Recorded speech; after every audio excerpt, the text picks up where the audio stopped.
Friends, Sunil Kumar from Shakambari enterprises. జీడిపప్పు కొనుగోలుకు వచ్చానండి. మన ఫ్రెండ్స్ మహేష్, శ్రీనివాస్ ఫ్యాక్టరీకి తీసుకెళ్ళమని చెప్పాను. వాళ్ళు తోటలకి తీసుకెళ్తున్నారు. మీకు కూడా తోటలు చూపిస్తాను.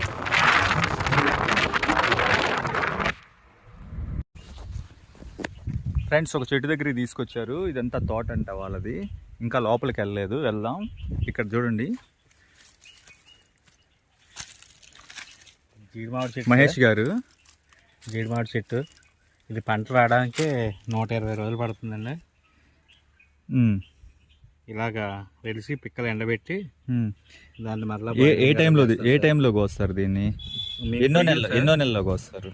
ఇదే సార్ సీజను. అంటే కింద పడినయే ఏరుతామండి. కొయ్యమండి. దీన్ని ఏం చేస్తారు? అవి ఓన్లీ తినేవాళ్ళు తింటుంటారండి. ఓకే, కింద అలా వదిలేస్తారా దీన్ని? ఈ సేల్ చేస్తారా? మన నెల్లూరులో వీటిని అమ్ముతారండి. మాకు అమ్మరు సార్, ఎవరు కొనేవాళ్ళు ఉండరు. ఓకే, ఓన్లీ రద్దు. చూడండి ఫ్రెండ్స్, ఇవే తోటలు. ఇది ఇంకో టైప్ ఆఫ్ కాయ. ఇందాక మనం రెడ్ కలర్లో చూసాం కదా, ఎంత పండినా ఇది ఎల్లోగానే ఉంది. ఇది నాటు కాయ అంట. దీని టేస్ట్ ఇంకా సూపర్ ఉంటుందంట. ఫస్ట్ తోటలు చూడండి. ఇలా కాయలు కలెక్ట్ చేసి కేజీ కౌంట్ పిక్కలు ఇలా బ్యాగ్స్ కడతారు.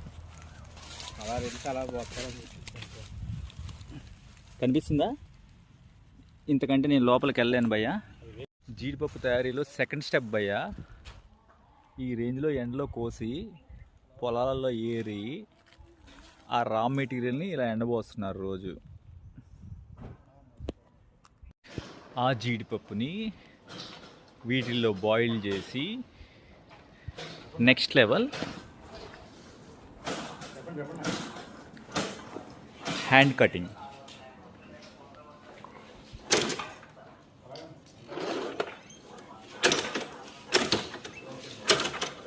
ఇలా వచ్చిన దాన్ని